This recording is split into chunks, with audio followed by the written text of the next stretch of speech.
আল্লাহ পাকের সন্তুষ্টি অনুযায়ী হবে, কোরআন হাদিসের বাহিরে না হইবে।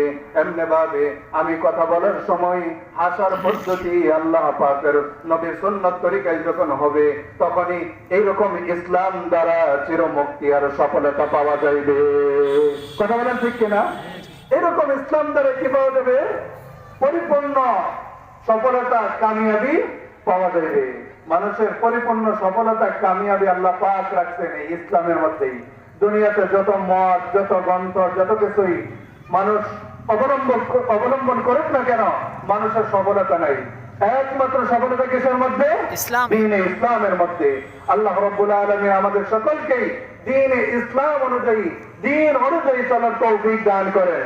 কারণ আল্লাহ রাব্বুল আলামিন মানুষকে যত দুনিয়ার মধ্যে যত ধরনের ধর্ম আছে, যত ধরনের তরিকা আছে, সব তরিকা কিন্তু আল্লাহ তাআলার কাছে মকবুল নাই, আল্লাহ তাআলার কাছে গ্রহণযোগ্য না। কারণ কি? না হলে তো প্রত্যেক মানুষ, দুনিয়া সবাই চায় কি? শান্তি। কথা বলেন না? সবাই শান্তি চায় না? এরকম শান্তি, হ্যাঁ, সবাই চায় না? যারা খ্রিস্টান তারাও বলে আমরাও শান্তিকামী, শান্তি চাই। হ্যাঁ, এরকম ভাবে হিন্দু তারাও বলে যে আমরা দেশে শান্তি চাই, শান্তিকামী। মুসলমান বলে শান্তি চাই, শান্তিকামী।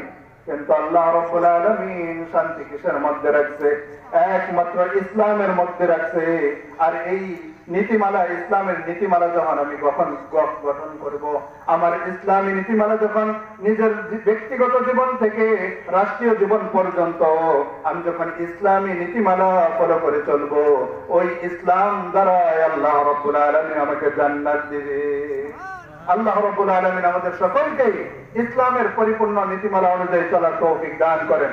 যেহেতু আমার সময় স্বল্প, এজন্য আর কথা দীর্ঘায়িত করা যাবে না। পরবর্তী মেহমান উপস্থিত হয়ে গেছে।